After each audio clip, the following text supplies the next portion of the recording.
Assalamualaikum warahmatullahi wabarakatuh, sahabat Nusa Viral Channel dimanapun teman-teman berada. Kembali kita bertemu pada malam hari ini.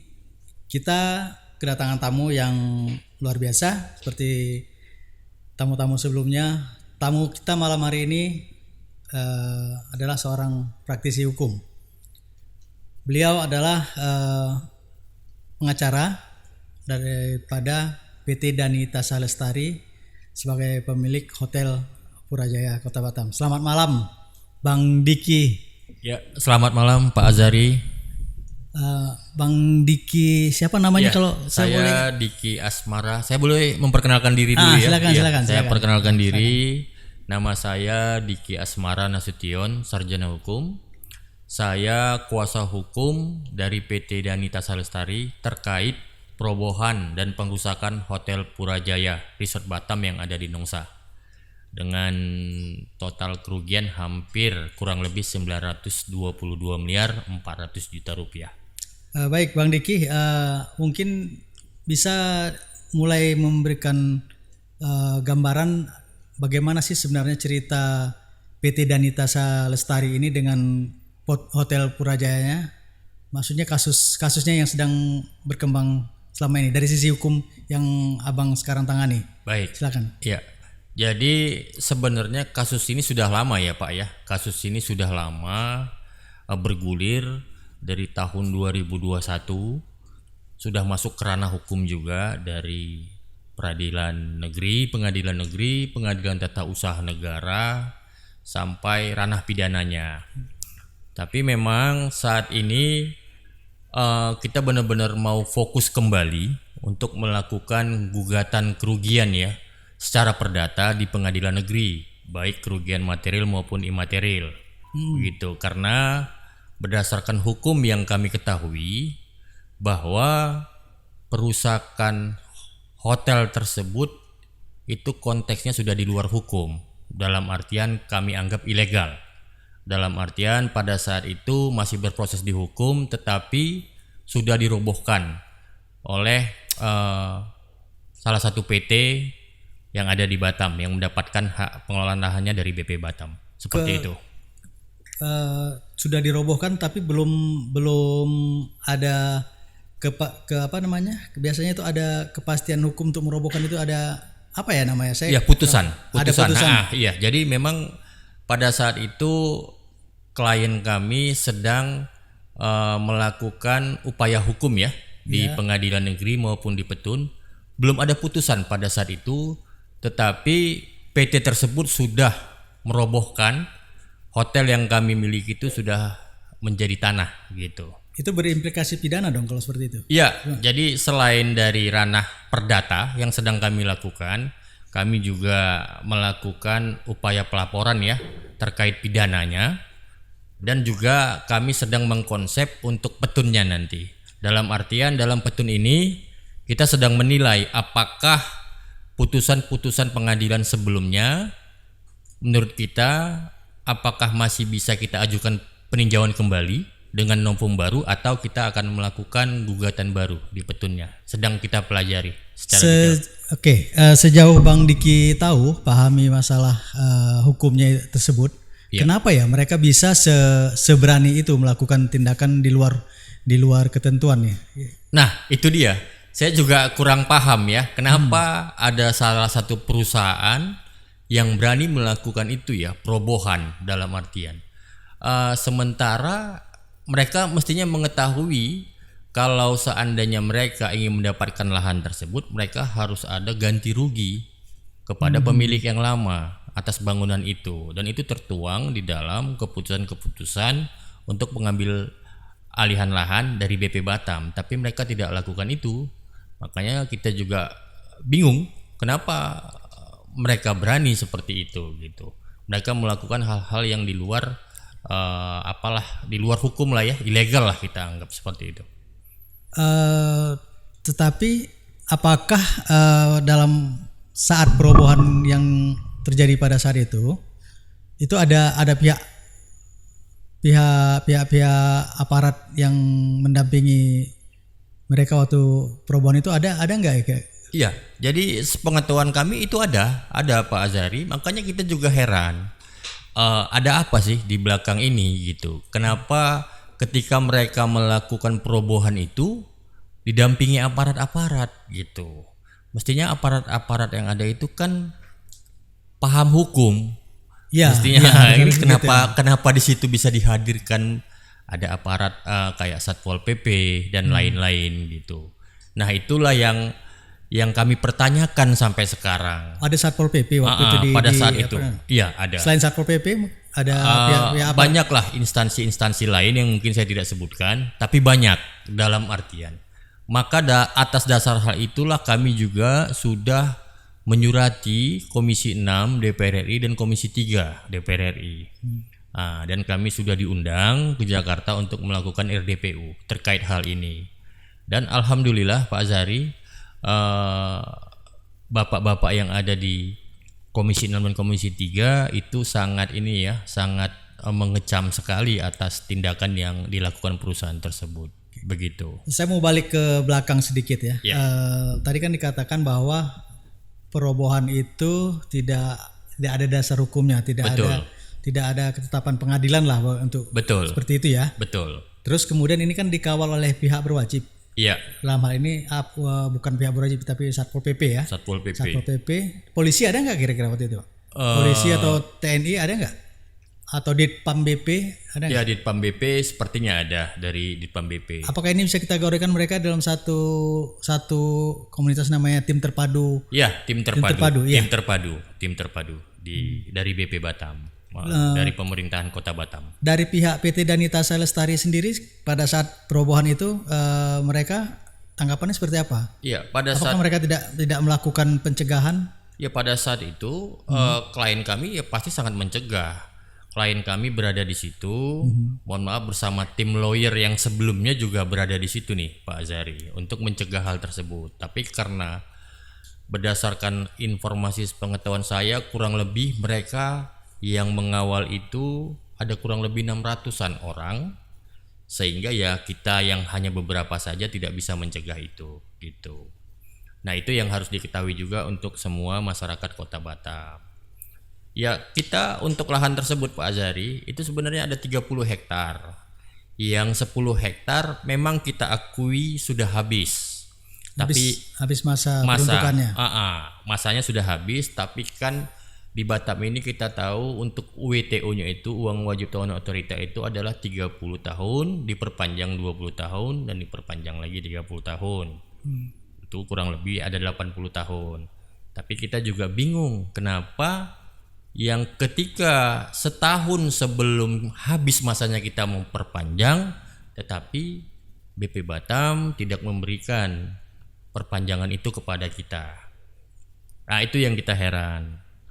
Mungkin karena sudah ada keterlambatan mungkin atau seperti apa? Ya, kalaupun memang ada keterlambatan Pak, mestinya prioritas gitu ya. Kita tetap siap. Ya. Kita tetap siap membayar denda keterlambatan. Oke. Dan di dalam peraturan yang sudah ada MOU-nya antara BP Batam dan PT DTL, mestinya kita menjadi prioritas Pak untuk mengelola tersebut. Apalagi kita sudah membangun hotel dengan nilai ratusan miliar gitu. Nggak semena-mena juga dong BP Batam memberikan ke orang lain. Itu terkait yang 10 hektar. Yang 20 hektarnya malah lebih aneh Pak. Anehnya masa kerjasama kami dalam hal penyewaan lahan tersebut belum habis. Oke. Malah sudah dihentikan sama pihak BP Batam. Alasannya seperti apa? Ya, kita juga nggak tahu alasannya apa gitu. Dalam artian kita nggak tahu alasan mereka apa. Tapi yang pasti yang kita tahu setelah kita berhenti, mereka mengalokasikan lahan tersebut ke PT yang saya sebutkan tadi. Kalau saya boleh mention namanya, itu nama PT-nya PT Pasifik Estatindo Perkasa. Kedua-duanya ini ke mereka, ke Pasifik ini? Iya. Yang kan tadi 10 sama 20 ya? Iya, benar. Dua-duanya ke Pasifik? Dua-duanya ke mereka. Oh gitu. Ke mereka. Sepengetahuan kita ya Pak ya, tapi kalau memang salah itu dikoreksi. Tapi mereka lah yang melakukan perobohan itu. Jadi PT tersebut sebelum mereka tahu bahwa ini sedang bergulir di pengadilan, tapi tetap saja mereka merobohkannya itu. Nah, PT tersebut memberikan surat perintah kerja lagi kepada salah satu perusahaan yang memang untuk merobohkan itu.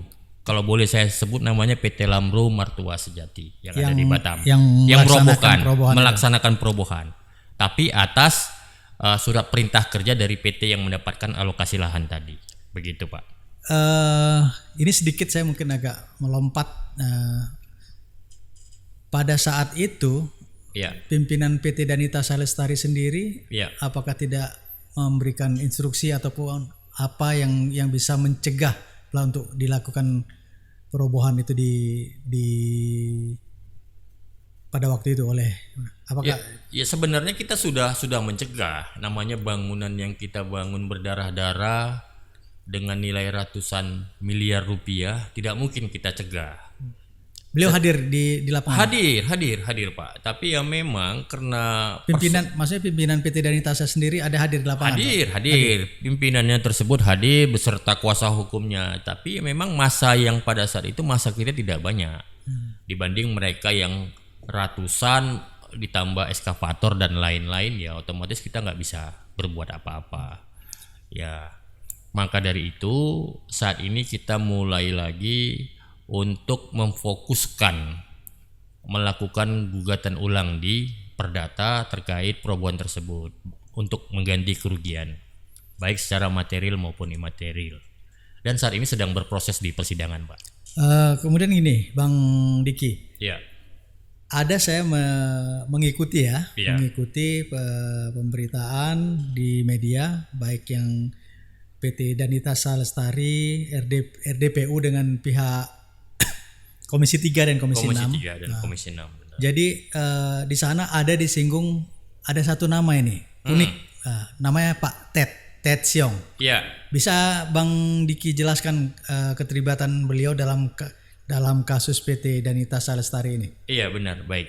Jadi pada saat kita ingin memperpanjang ya Pak, dalam artian memperpanjang alokasi lahan, memang pada saat itu klien kita sedang kesulitan finansial, keuangan dari dampak COVID dan lain-lain. Jadi omset dari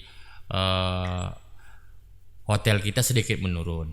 Jadi rencana beliau ada kerjasama dengan salah satu pengusaha yang namanya Ted Siong, itu ingin membeli lahan kita tersebut. Pada saat itu membeli lahannya atau membeli sahamnya? Ya membeli saham dari perusahaan kita untuk pengelolaan lokasi tersebut lah ya, hotel tersebut. Yeah. Jadi singkat ceritanya kita pada saat itu kalau saya boleh bilang deal-dealannya untuk pembelian saham senilai 206 miliar rupiah. 206 miliar rupiah. Jadi kita buat MOU antara PT DTL dengan Pak Ted Siong tadi ini dengan pembayaran bertermin. Jadi beliau sudah memberikan DP lah ke kita kurang lebih senilai 25 miliar pada saat itu. Jadi setelah kita terima DP, kita juga sedang memproses perpanjangan waktu alokasi lahan yang untuk 20 tahun selanjutnya. Tiba-tiba BP Batam memutuskan kita tidak bisa memperpanjang alokasi lahan tersebut. Gitu. Ini yang 10 ya, 10 hektar. Ya, yang 10 hektar. Dan memang kita juga heran, alasannya juga tidak jelas, Pak. Jadi alasannya tidak jelas kenapa tidak diperpanjang. Karena alasan dasar tidak diperpanjang itu pengusaha yang bernama Pak Ted Siong tadi menganggap kita bermain-main sehingga beliau melaporkan kita Direktur PT Danita Salestari ke Mabes Polri atas unsur dugaan penipuan seperti itu Pak gitu. Padahal sebenarnya kalau dalam konteks kita beliau yang wan prestasi karena beliau baru bayar DP belum menyelesaikan. Tapi kami juga ada menduga atau dugaan bahwa beliaulah yang bermain di belakang layar. Gimana nih? Maksudnya gimana nih bermain di belakang layar? Ini menarik nih, ini menarik. Ini seru. Jadi ini dugaan ya Pak, dugaan yang kami miliki bahwa beliau langsung ingin ke BP Batam Oh, Untuk potong potong kompas. kompas. Potong Jadi kompas. mereka berkoordinasi ke BP Batam potong kompas untuk mengambil lahan itu langsung tanpa melalui PT DTL. Itu dugaan. Pasti kalau potong kompas ini ya menurut saya nih ya. Kosnya lebih murah dong. satu. Jatuhnya pasti itu. Tapi kan harus ada orang yang ada guide-nya nih biasanya. Kalau yang kayak gini ada guide-nya nggak? Kami menduga ada orangnya, tapi mungkin kami tak bisa sebut namanya, gitu. Tapi kami menduga ada orangnya. Jadi atas berdasarkan laporan Ted Siong tersebut, klien kami PT DTL dipanggil. Dan singkat ceritanya selama berproses ternyata tidak cukup bukti, Pak. Dalam artian Bareskrim Mabes Polri tidak bisa membuktikan bahwa klien kami melakukan dugaan penipuan ataupun penggelapan. Begitu. Jadi intinya Mabes Polri mengeluarkan SP3. Oh, sudah SP3. Surat SP3 pemberitahuan penghentian penyidikan. Ini ada suratnya nih, Pak. Nah, mungkin bisa di zoom di kamera gitu. Nah, jadi dalam artian apa yang dilaporkan oleh pengusaha Ted Siong tadi tidak terbukti. Tidak terbukti sehingga keluarlah SP3 untuk klien kami. Sudah ada SP3 untuk direktur PT DTL. Jadi sudah ada SP3-nya. Jadi tidak terbukti seperti itu. Kalau bicara tentang pengusaha Ted Siong tadi. Tapi sekedar informasi bahwa kita ketahui bahwa yang namanya Pak Ted Siong tadi adalah sekarang sudah menjadi terdakwa. Ya bukan terdakwa lagi, malah sudah divonis ya kalau tidak salah ya Pak. Divonis hukuman terkait kasus ini ya Bank Mayapada. Oh tadi bukan kasus ini ya, bukan. Nah, ini terpisah ya. Sekedar informasi, dan beliau sekarang sudah berada di dalam penjara begitu. Oh, sudah dieksekusi ya? Sudah ada putusan divonis pengadilan bahwa bersalah atas saya kurang paham tapi terkait tentang Bank Mayapada ke beliau begitu. Jadi kalau klien kita yang dituduhkan melakukan dugaan penipuan penggelapan itu tidak benar karena sudah ada SP3-nya Pak. Gitu. Baik Bang Diki. Kemudian dari selesai RDPU dengan pihak DPR RI kemarin, mungkin ini saya juga ingin bertanya sedikit gini, kenapa kok harus ke DPR RI gitu loh? Apa nggak bisa ya diselesaikan di tingkat regional di DPRD Batam ataupun DPRD provinsi? Apakah karena otorita tidak seperti apa? Sebenarnya menurut kita bisa-bisa saja Pak. Kita tidak mendiskreditkan teman-teman yang ada di DPRD kota maupun provinsi. Tapi memang kita merasa kasus ini sedikit butuh perhatian pusat, butuh perhatian nasional. Kita berharap juga dari Bapak Presiden dan lain-lain. Sudah sampai ke Presiden? Iya, dalam artian kita berharap juga perhatian bersurat atau sudah menghadap ke Pak Presiden? Untuk bersurat sudah Pak. Jadi untuk bersurat kita sudah ke Bapak Presiden, ke Kapolri dan lain-lain. Termasuk ke Kompolnas juga kita sudah bersurat agar memang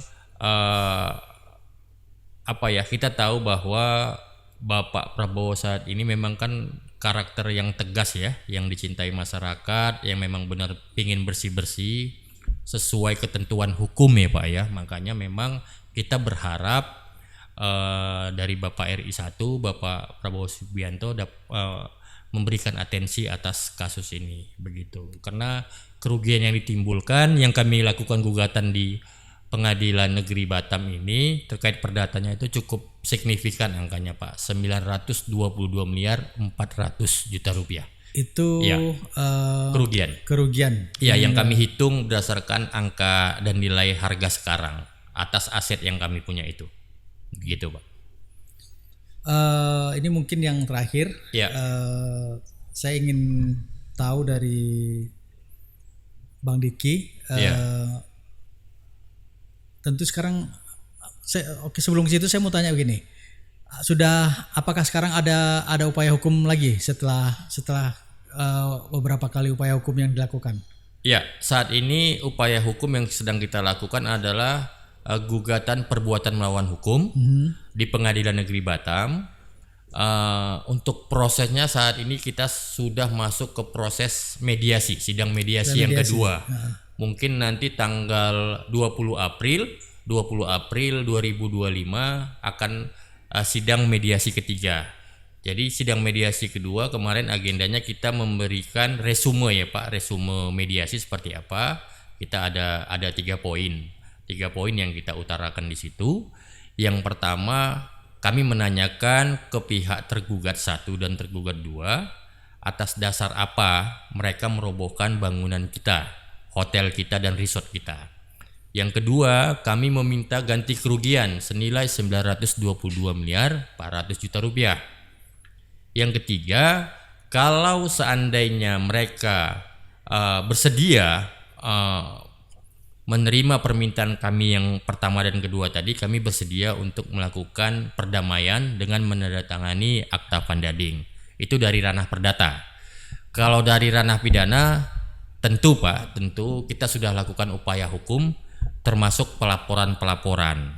Sudah ya? Sudah kita lakukan, perusahaan-perusahaan tersebut sudah kita laporkan baik di tingkat ranah Polda Kepri sampai di Mabes malah gitu. Jadi sedang bergulir prosesnya dan saat ini kita sedang menunggu Mabes untuk melakukan gelar perkara agar secepatnya ditindaklanjuti. Berarti ini dilaporkan untuk pidananya dilaporkan di Mabes ya? Di Mabes. Jadi di Mabes. Sebenarnya kita sudah pernah melaporkan ini setahun yang lalu Pak. Setahun yang lalu ini di Polda. Tapi memang kelihatannya kita melihat jalannya masih belum terlalu ya Pak ya. Maksudnya masih saya lihat slow, mereka belum melakukan gelar perkara. Makanya saat ini kita sudah ke Mabes, kita meminta kepada Kapolri maupun Karwasidik Polri untuk segera menyurati Polda Kepri agar menarik berkas-berkasnya untuk dilakukan gelar perkaranya di Mabes Pak, biar segera. Karena memang kita sangat membutuhkan atensi dari Kapolri saat ini maupun dari Bapak Prabowo Subianto maupun dari Komisi 3 terkait hukumnya. Begitu sih Pak. Ya, Bang Diki, Ya. terima kasih sudah hadir di ruang kami di Nusa Viral Channel. Baik. Memberikan pencerahan. Ya. Mungkin ada closing statement yang Bang Diki ingin sampaikan untuk kasus yang Bang Diki sekarang lagi tangani. Ya, baik. Kalau bicara tentang kasus hukum yang sedang saya tangani ini, jujur ya Pak, jujur saya sangat mengharapkan sekali bantuan atau atensi dari Bapak Kapolri, baik dari Kompolnas maupun dari Bapak Habibur Rahman, Ketua Komisi 3 DPR RI maupun Bapak Prabowo Subianto. Karena jujur kami ini memang pengusaha Melayu yang berada di Batam ini. Jadi Di tanah Melayu ya? di tanah Melayu Pak. Dari hotel dan resort yang kami punya itu adalah cikal bakal pembentukan Provinsi Kepri pada saat itu Pak.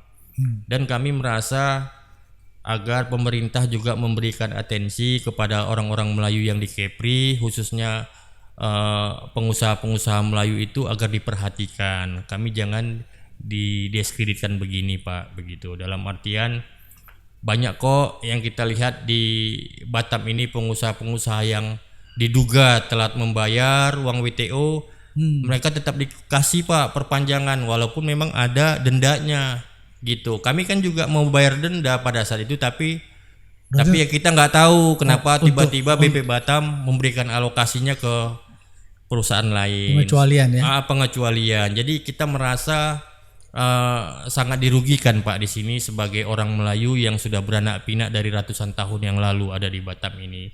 Itu mungkin yang kami harapkan dari pemerintahan begitu. Termasuk juga untuk pemerintahan terbaru agar memberikan atensi Pak. Termasuk wali kota Batam maupun wakil wali kota yang terpilih saat ini yang juga ex officio kepala BP Batam dan wakil kepala BP Batam, tolong dong atensinya, mohon diselesaikan yang ini gitu. Bagaimanapun kami dirugikan, kami punya bangunan di situ. Kalaupun memang seandainya lahan mau diberikan ke orang lain, ke perusahaannya, silahkan. Tapi tolong dong, kerugian yang ditimbulkan atas perobohan tersebut, bangunan yang ratusan miliar kami bangun itu tolong diakomodir dari pemerintahan. Dihargai lah ya. Dihargai. Ya. Mungkin itu aja Pak dari kita. Baik Begitu. Bang Diki, terima kasih. Ya. Semoga beberapa kasus yang lain yang mungkin Bang Diki tangani, Ya. kembali kita bisa ketemu dan bertukar pikiran, memberikan wacana, wawasan kepada masyarakat mengenai hukum. Baik. Ya, terima kasih. Sahabat Nusa Viral, sampai di sini kita dengan abang kita Bang Diki Asmara Nasution ya. Nasution, betul. Nah, terima kasih atas kehadiran beliau sehingga mudah-mudahan memberikan pencerahan bagi kita terhadap persoalan-persoalan hukum yang terjadi di masyarakat. Assalamualaikum warahmatullahi wabarakatuh. Waalaikumsalam warahmatullahi wabarakatuh.